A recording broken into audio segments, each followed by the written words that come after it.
So the Jewish month of Elul began Sunday night, and with it came our time of reflection, our time to prepare for the high holidays. A lot of people think Rosh Hashanah comes at the beginning of the Jewish month of Tishrei, which it does, and you buy your tickets, or you come with your tickets and you show up, and that's it. You're missing out if you don't look at the month of Elul, where you get to start to just reflect. It's the prep, it's the homework that you're really supposed to do as you knock your water bottle over on the bima, as Rosh Hashanah, as you get ready for Rosh Hashanah. And one of the things that we do during Elul to get us thinking, to get us to reflecting, and to wake our soul up is to start blowing the shofar. We actually blow the shofar during the month of Elul. And so there are some thoughts, and I have a question for you. There's no right answer. Why do we blow the shofar? Not just during Elul, but over the holidays. What are the reasons that you think we blow the shofar? To call attention, okay? A call to worship, okay? It's a sign of celebration. To awaken your senses. To bring music into our lives. Nice. To remember. A sign of battle, of war. Yeah? Okay. What's that? To honor. These are all great answers. And if we go back to one of the great Jewish scholars, Rabbi Saadia Gaon, he actually writes that there are 10 reasons why we are supposed to blow the shofar. And I just wanted to review these tonight, but I also want you to realize not all of your ideas are mentioned here. There are a lot more, and I hope during this month we'll explore some more reasons. Now, interestingly enough, as we look at the first reason, the Torah doesn't really specify the shofar as the instrument that makes the trumpet-like blasts that are suggested on Rosh Hashanah. Talks about the sounding maybe of a horn, but it's the rabbis that would later prescribe it as the shofar. But interestingly enough, the term Rosh Hashanah doesn't even appear in the Torah. It took the rabbis later to kind of develop this holiday that we call Rosh Hashanah, the beginning of the year. There is mention in the book of Ezekiel, which is not Torah, but it's the Hebrew Bible. It's in the book of prophets that mentions at the beginning of chapter 40, Rosh Hashanah, at the beginning of the year. So there's a hint there. But the rabbinic tradition would later talk about it, and they would look at a couple different verses when it came to the sounding of this horn. In the book of Numbers, at the beginning of chapter 29, it says, in the 7th month, on the first day of the month, Tishrei, you shall observe a sacred occasion. You shall not work on this sacred occasion. You shall observe it as a day when the horn is sounded. So right there, we get the beginning of the fact that on what would become Rosh Hashanah, we sound a horn. The rabbis would determine that this is the shofar.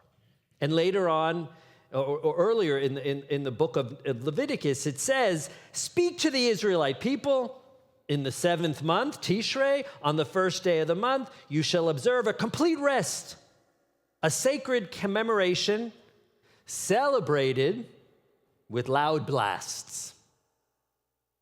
That would become the shofar. On Rosh Hashanah, what do we refer to God by? We call him two things. I shouldn't have said him, but I just did. What do we call God? Hashem, but we think of a prayer that we say, la la la la la la la la, Avinu Malkeinu. Avinu Malkeinu, our Father, our king. So we refer to God as king. And in the Psalms, Psalm 98, it says, with trumpets and the blasts of the horn, raise a shout before God, the King. So the shofar is linked in our tradition to royalty, right? And therefore, when we refer to God as king, which is something that some of us might struggle with, the shofar is sounded.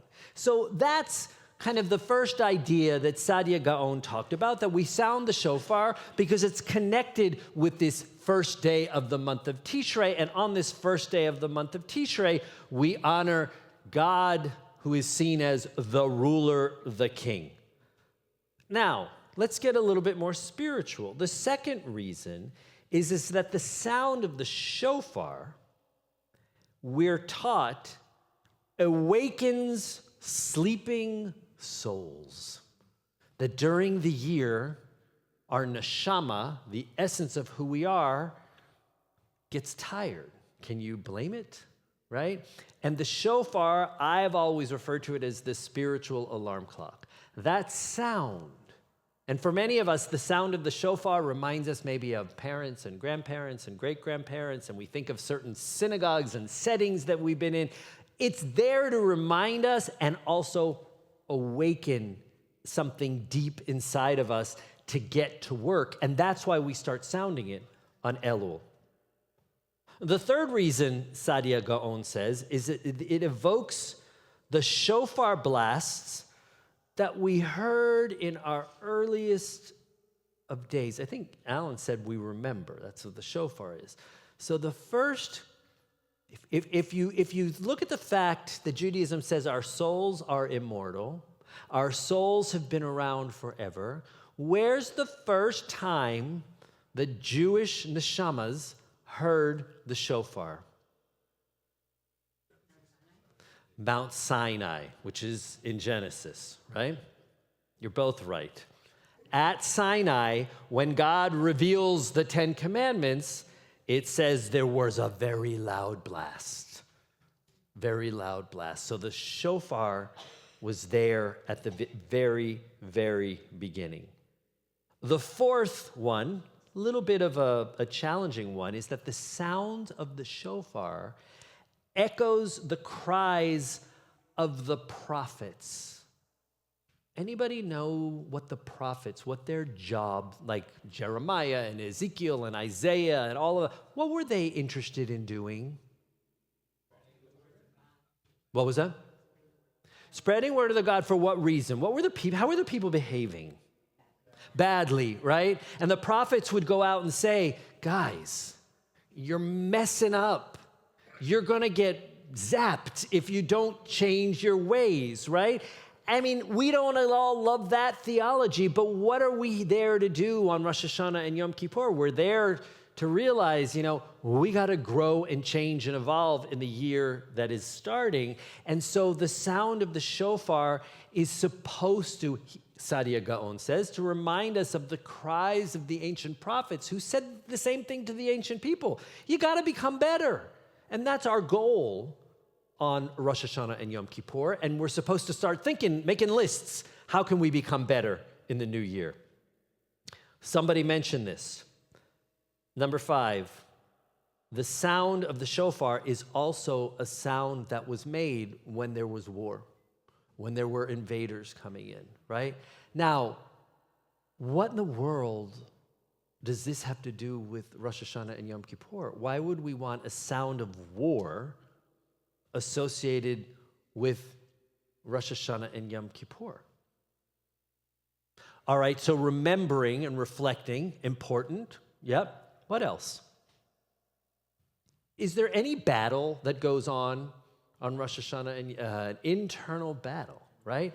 How hard is it to sit there with some of those prayers that we say and say, I didn't do anything wrong this year. Oh, yes, I did, but I don't want to accept that one. Or forgiveness, apologizing. Rosh Hashanah and Yom Kippur aren't supposed to be easy times. We've got 10 days of what we call repentance, of tshuva, of changing, of turning. That takes hard work. And so while it's not, God, there's enough war out there, we do have our own internal battles. And so the shofar in some way is allowing us to realize that we got to rally our troops internally and fight those battles. 6, probably the most obvious reason, on Rosh Hashanah, what do we read? What do we read from the Torah? Read about Abraham taking his son Isaac to the top of the mountain, and he's about to slaughter him when what does God do? Stops him, and what does he send in the place? A ram, right?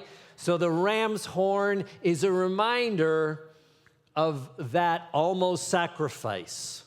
And we wrestle with what that means. We can do that another day. We'll do that over the holidays. But it's there as a reminder of the Torah that we actually read. The 7th, the loud, piercing sound of the shofar. And I went into our preschool this morning, and I sound the shofar. Now, I've learned over the years, some of the kids love it, and for some of the kids, it scares the daylights out of them, right? So with the older kids, I'll ask them, should I do it louder? The younger kids, sometimes I'll just walk into the classroom and show it to them. There's always, no matter what, it's scary. And the fact is that Saadia Gaon says that the shofar is supposed to be scary, because the sound of the shofar, it comes from the book of Amos, one of the books in the Hebrew scriptures, that it says when a shofar is sounded in a town, whether it be for war or whatever, do the people not take alarm? Right? The shofar is supposed to have a scary sound to it. I don't love that if it only has a scary sound, because I think there's also a joyful sound to it.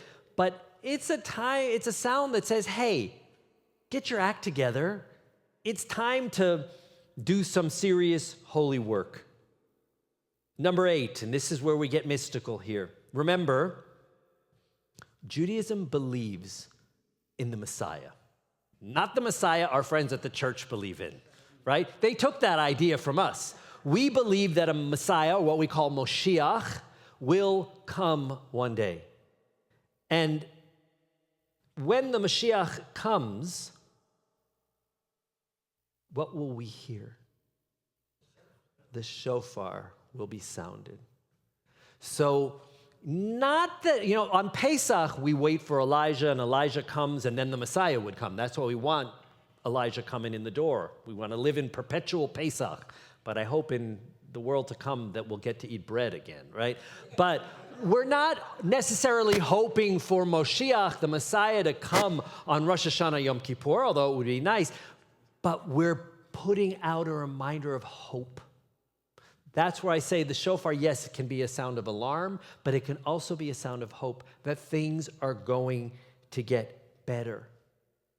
Number 9 is related to that idea of the Messiah. Because when the Messiah comes in Judaism, something happens to the Jewish people that is so needed today, which is that the Jewish people will be united. We will all come together from the 4 corners of the earth. There's so much division and arguing and bickering. I mean, there always is, but it feels even worse these days among the Jewish people. And the sound of the shofar is a reminder of the importance of Jewish unity, and again, the hope that one day we will again be unified. And the last one, 10, a little spooky, but also related to the Messiah. There's a weird thing that supposedly happens, and some of you know this if you've studied with me, that when the Messiah comes, the dead will be resurrected and come back to life, right? It's why lots of Jewish burial traditions are in existence, including the traditional way of being buried is with your feet facing east, so that when you're resurrected, you'll know which direction to walk to get to Jerusalem. We can talk about that another time, because how we get there, whatever. But that's all related to that. And so on the high holidays, what's one important service that we do on Yom Kippur that's related to the dead? Yizkor. We talk about remembering. And so the sound of the shofar is this almost childlike wish that with the shofar we can bring them all back. And it's still a sign of hope that, if you believe this, that one day we will, and I do believe, that our souls will all be together. So with those explanations, and again, there are a lot more, but those are kind of the more traditional explanations, I thought we could sound the shofar, keeping in mind that I've only done this year in the preschool and I've kept it soft. So I can't guarantee what's going to come out, but this is also my rehearsal for Rosh Hashanah and Yom Kippur. You want to offer me some calls, just to the regular, yeah. So, all right. You want Tekiah, just Tekiah, Shavarim, Trua, and Tekiah. Yeah, whatever you say. Sure, whatever you say, I do. Tekiah, Tekiah, Shavarim, Teruah, Tekiah, Tekiah Gedolah.